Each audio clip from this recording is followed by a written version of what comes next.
I'm Yusuf Olayede Yusuf by name. I am representing Building Block for Peace Foundation, a program working on peace, building and advocacy around the country. We are passionate about youth. We are passionate about peace. We have a program related to youth and peace, which we call the Nigerian Youth for Peace Initiative. So let me bore you with lots of introduction.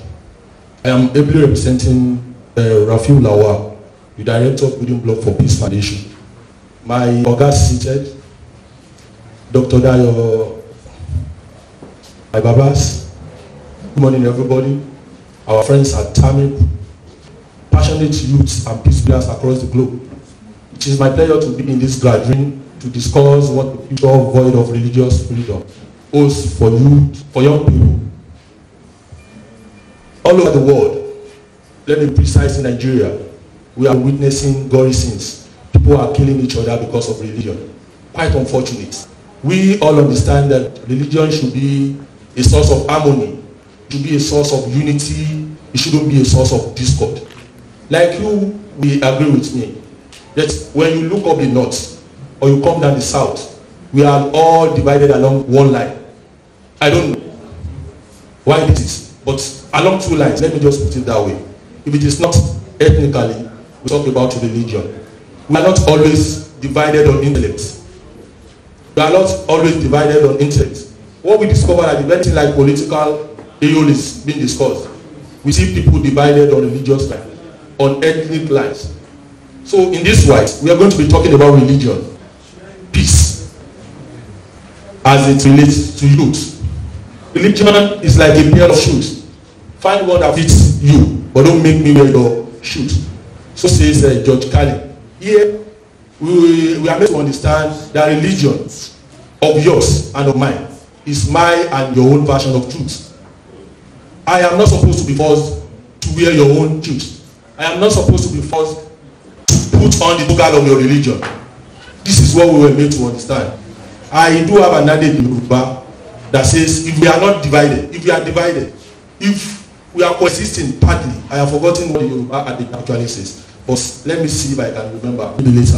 It says, if we are divided partly, why don't we unite? I have forgotten. I'm still going to get that. So what is religion precisely? Religion is a set of beliefs in the supernatural.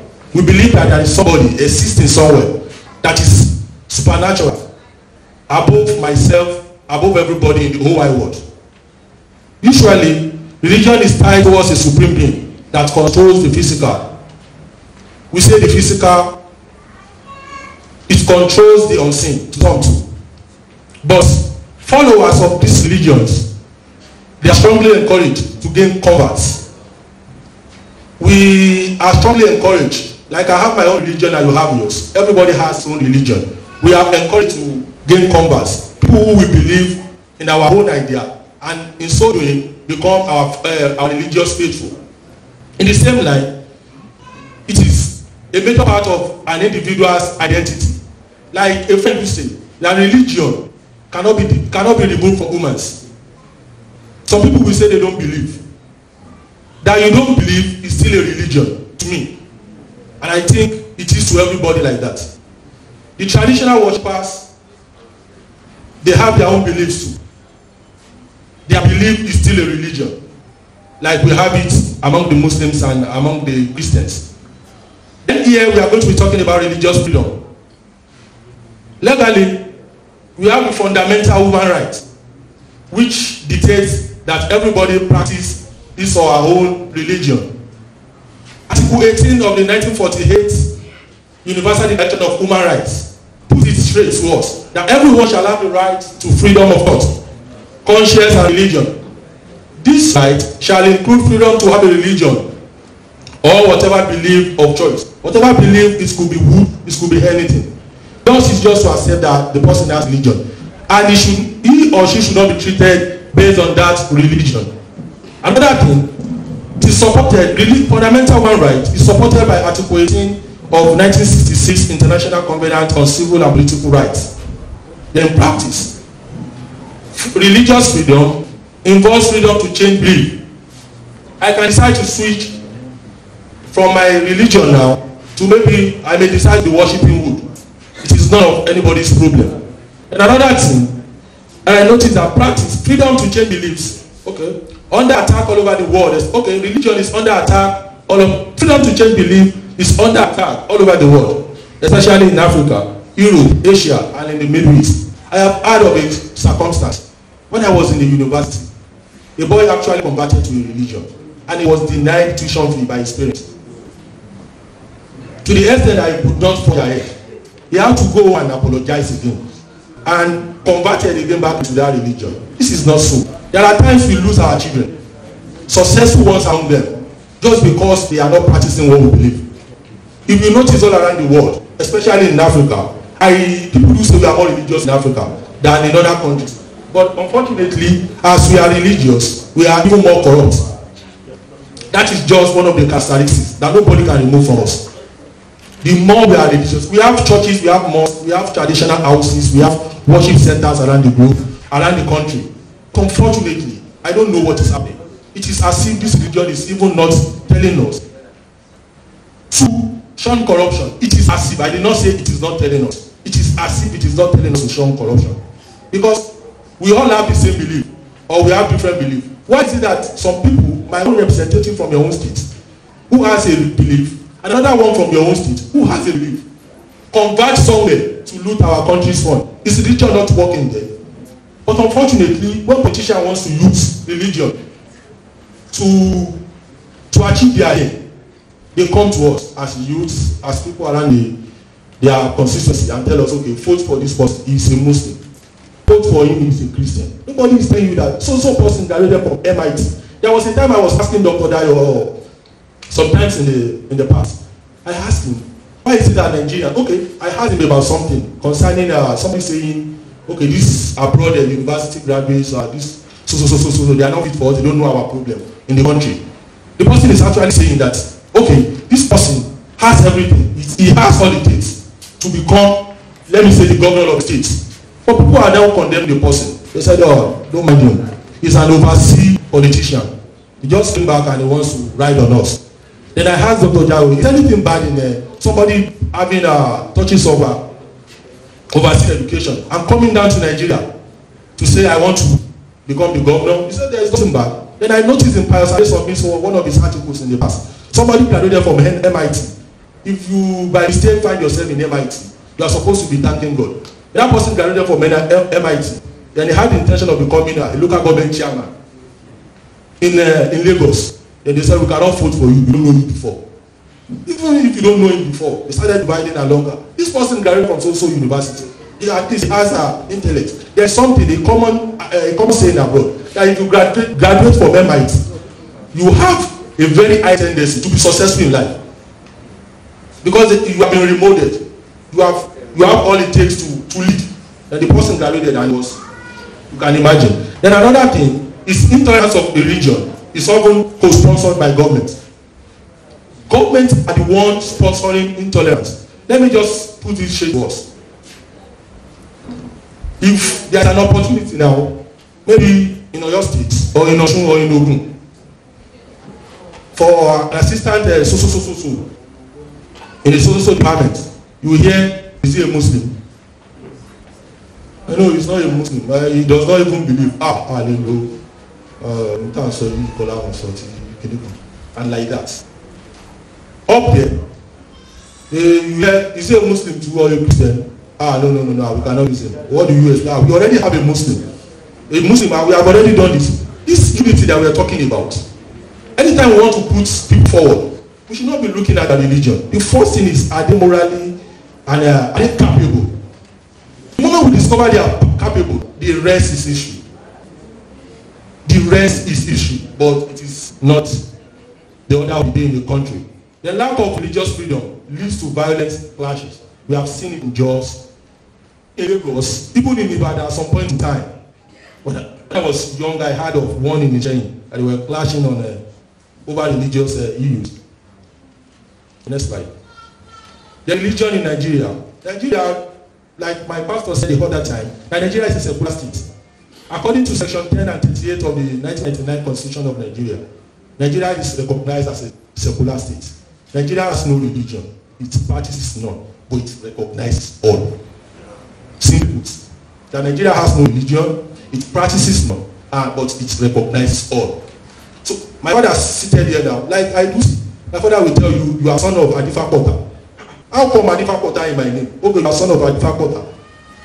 So I was wondering, even though I am practicing another religion, but my father will always make us to remember that my own great-grandfather was an Ifa worshipper. The same with his father, before he converted. So he do say that, he do tell us everything about that.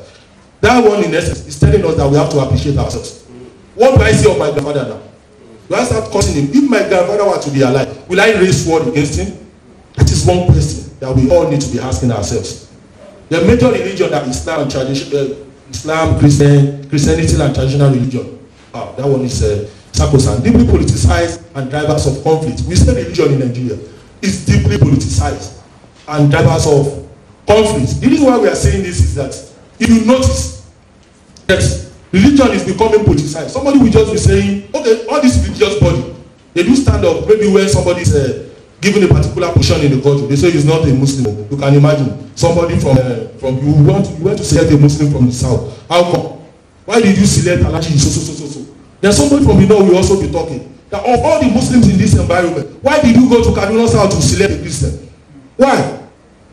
Are you telling us that majority don't carry the vote again? What are you saying? Then they start fighting. It has been constituting laws of violence. Effect of religion, intolerance, and security in Nigeria. The effects, you all and I, everybody knows it now, that it is terrorism. That is one of the effects. Another one is banditry. It is still an effect of terrorism, of intolerance. Election of corrupt politicians simply based on religious preferences. Somebody will just come and say, I find you go for me. Unluckily for those who voted for him, they discover that it's something else. Somebody who is supposed to be abiding by the laws of the Quran, you just discover that person is doing something else. Then you begin to ask, but this person came under the total of a religion. Why is the religion now? I've forgotten that you voted for him corruptly. Nobody even managed to question him. Okay, so person, you hear this. Okay, when we vote for you, what are you going to do? That person has no manifesto. His manifesto is Afanimu. Then another thing is divisive statement of religious leaders and bodies. This is very common today. That people are saying we have not been divided like this. Even in the past, you just see somebody coming under a religious body and saying, no, we won't accept this. This is ungodly. How is somebody from the south ruling us for like 4 years? When we are here now, are we not supposed to, at least we have a population, we have a percentage. But unfortunately, a certain religion does not always talk. The traditional worshippers. I have always discovered, okay, let me just, before I proceed, when I was in Wesley College of Science, there is this thing that we normally do on our assembly ground. What we do is that pray in the name of what you believe. I don't know if that is still the case till today. Because we have Muslims, we have everybody. I have Ifa Kayode Awoni in my class. Unfortunately, Ifa Kayode Awoni is not a Muslim, he's not a Christian. He does this, but nobody knows. When we are going to the mosque, he says, I'm not going. When we go to the church, he does it. But all the rest is Ifa. And nobody warn him on that. Pray in the name of what you believe. Where is that? Where are all these things? We no longer recognize all these modalities again. But we start fighting in the schools and like that, even on what is not what it is. Then prevention of true unity for national development. Okay, effect of religion intolerance.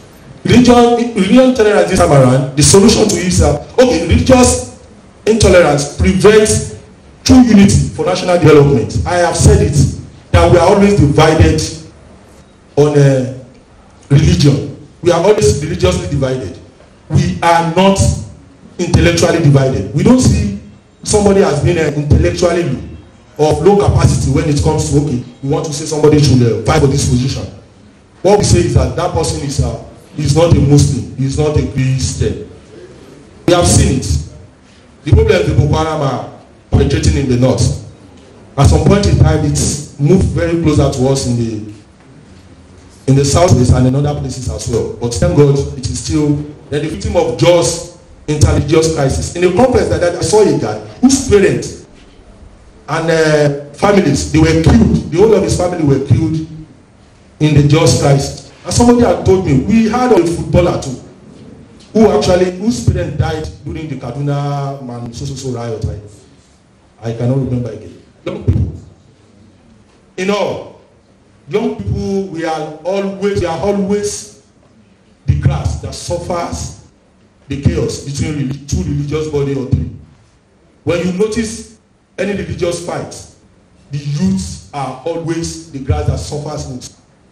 Why is this? We have an increasing population of youth. Nobody can deny that. And anytime politicians want to divide us along religious line, the first people they speak to are the youth. They tell them, go and carry on. Go and carry cutlass. Forgetting that we are only fighting for them, not for our own future. We are leaders of today. We are not supposed to be worrying anybody. Your belief is not a problem. You have a belief, no problem. Like in my family too, we have different types of religion there. People are practicing what they so weak. And it has never considered any problem before. So now the massive youth purge, if you recognized by the UN in 2015, that youth is on the number of population of youth is on the increase. 72% of Nigerian population are below 30 years of age, Akonji 2019 stated. Young people under 25 are the majority of the population in fragile and conflict-affected society.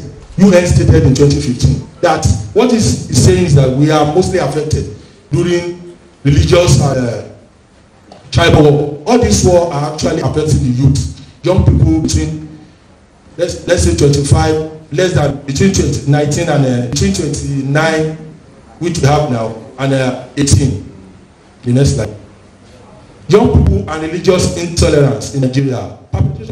Young people today are perpetrators and victims of religious violence. If you notice around the globe, even in Nigeria, to be precise, you see young people becoming agents and carriers of conflict instead of us being peace builder. Unfortunately, we have a very mega population, a very mega number of us perpetrating evil. We hold fanatical beliefs about religion that could result in violent conflicts. We are always fanatical. You see, some people will say, it's a very common saying among our fathers. When you hear something like this, you want to practice it immediately without knowing the resultant effects. Young people in Nigeria follow a inspired directive from religious leaders without critiquing them. There is no point asking questions once a religious leader is in the front and telling you, go and fight. You are going to hide so. Something is coming after this war. You hand paradise with it. Follow its inspired directive from religious leaders without critiquing them. Young people could carry on religious violence into Nigeria's next generation if not checked. If our youth, if we are not being conscientized and talked to, we may end up transporting this hate speech, this conflict and all that into the next generation. Effect of religious intolerance on youth, internal displacement and creation of refugee like we have in the Northeast. Increase in crime and insecurity, it is all over now. Radicalization of youth for violence. Our youth are becoming more violent today. Disruption of development of youth, in development of the youth, such as education and career. Creation of wrong values on religion and society. Aspersion is being casted on religion today because young people are perpetrating evils in the names of religion. Youth involvement in religious intolerance in Nigeria. The UN Security Council Regulation 2250 emphasized the role of youth as agents of peace. Not I'm being seen as violent perpetrators. We are agents of peace. And the UN resolution recognizes that youths are key to peace building in our society. In this wise, youth are to be involved in peace building. Youths like the building block for peace, which I'm ably representing, and like Tamil, taking on them brother, can be used to counter violent extremism in our society. There is a common saying that nothing for us without us. Only youth can provide innovative ideas to resist intolerance of religion. Because our fathers do say something that I don't know how they put it, but I think it is like that. Then we need to start youth to preach the gospel of religious freedom into Nigeria from all walks of life. As youth, we can be going from one place to another, preaching religious freedom, recognizing other faiths. It is still part of what the UN Resolution 2250 encourages us to do. We have to manage our social media to eliminate hate speech targeted towards other faiths. You see some people on social media, they just go there and start haunting other religion. They decide to say, okay, this religion, you have been doing this is wrong. They start condemning. If you look around, you see that these things are mostly done by youth. We need to stop that. The next one. Possibilities of Nigeria without religious freedom. We have to start accommodating all religious belief. We have to avoid extremist tendencies in any religion.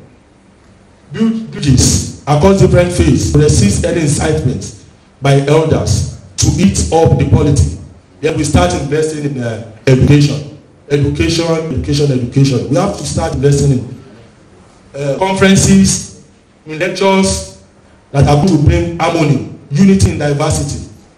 That are going to conferences, education that are going to charge youths to be peace builders, rather than being perpetrators of evil.